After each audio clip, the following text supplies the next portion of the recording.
Hi again, everybody. My name is Greg Anderson, and this is the Good Timekeeping Show with Greg Anderson. And today I want to talk about this AWG-M100 watch. This is the latest version I've found in the year 2025.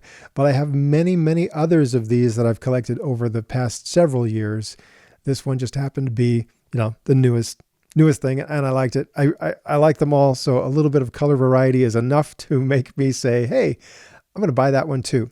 So it's a very comfortable G-Shock watch, fairly lightweight, only weighs about as much as a G-Shock Square, so that's good here. The back of it is going to be similar to what you see on a lot of watches. It has just kind of this stamped metal back with 4 screws to hold that on, and you might never have to take that back off of the watch because it has tough solar, which means there's a solar cell built into the face of the watch, and this will automatically charge the battery in this watch for many, many years to come. My oldest G-Shock watch that I have is also a tough solar watch, and it's right here. Look at this guy. This has been going for 19 years. 19 years. And it looks a little worse for the wear. I've beat it up a little bit. 19 years, this watch here, I've never had to open it up for any reason to do any servicing in it. I've never changed the battery on this watch because it has tough solar, and it's been charging itself for 19 years.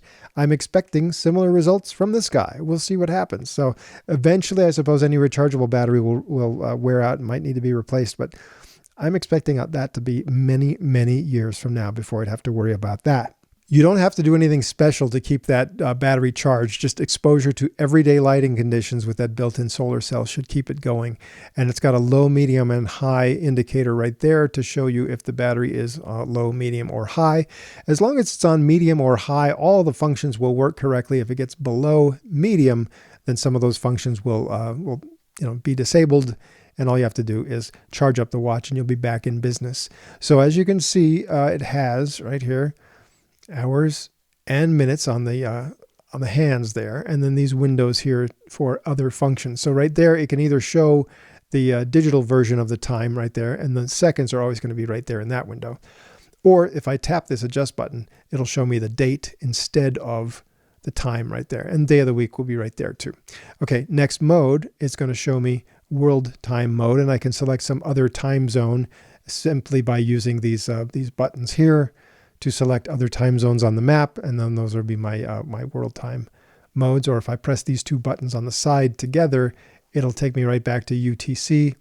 Or if I press these 2 top buttons together, it will swap the local time with the world time. And so it's going to show that's your world time right there. The local time is always going to be what you see on the analog hands. No matter what mode you're in, as long as the hands are set to operate properly and not set to be out of the way, those hands will always show you the local time. But again, I can easily swap local and world time by pressing the top 2 buttons at the same time. The next mode is a stopwatch, very similar to what you would find on stopwatches on digital watches, minutes, seconds, and hundredths of a second. And so, easy to do right there. And then you reset it with that.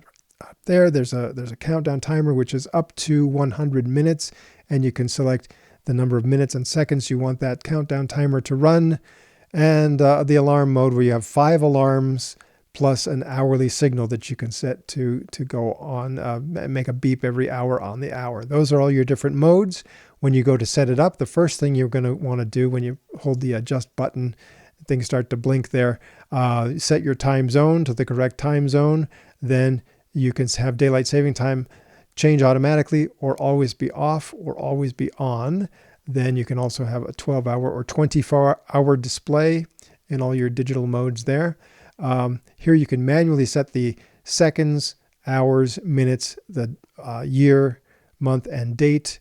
If you manually set it, those settings will be overridden by the actual time when the Multiband 6 receiver kicks in and is able to receive atomic time information from any of 6 transmitters in different parts of the world.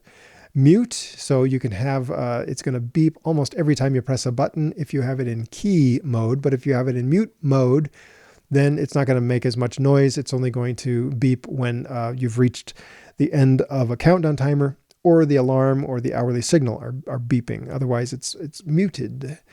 The backlight duration can either be 1.5 seconds or 3 seconds. The backlight button is actually this one up here marked reverse.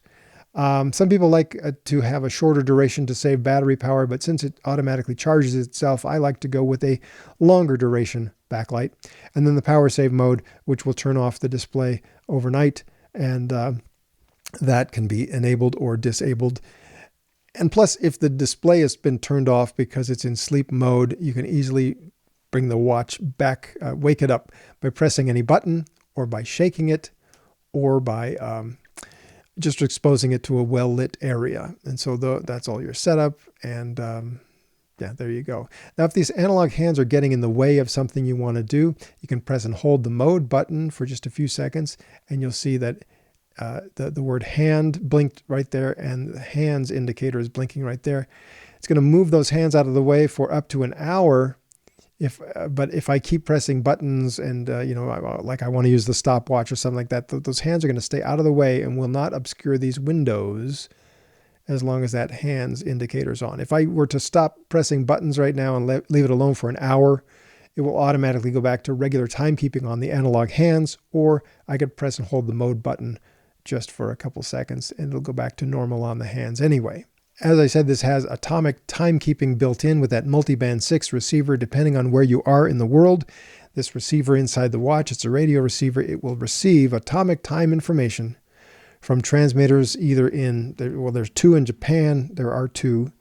There's another one in China, one in the UK, one in Germany, and also here in WWVB in Colorado. That's only about 350 miles from where I live, so I usually get really good reception for Multiband 6, and all my Multiband 6 watches keep themselves synchronized exactly, the hours, minutes, and seconds, and it's great when they all beep at the same time, the hourly signal, and I really enjoy that. So here's what the watch looks on my wrist. So pretty straightforward. It's fairly lightweight. It only weighs about the same as one of these G-Shock squares. So, and you know, it's great to have like a G-Shock square, have, you know, the fully digital watch, and then you have this analog version. And, you know, depending on which G-Shock square you get, you know, it has the tough solar, it has the multiband 6. And so just choose your style and have all those great functions built into the watch. There have been a lot of different versions of this watch sold over the years with different colors, and some of those are out of stock. They don't make them anymore, but you know, this is one that is new, and you can still find this one. This is more of the plain Jane version over here with the red hour hand, but and you can see there's just a little bit of a purple tint on this fire package watch, and this one is more of a plain, you know, stainless steel sort of look as far as the color of the bezel goes. And that's all for now. I hope I helped you out if you're deciding whether or not you want to get one of these watches. I hope I've given you just enough to think about to make a wise decision and enjoy your watch for many years to come. And of course, there will always be another episode of The Good Timekeeping Show.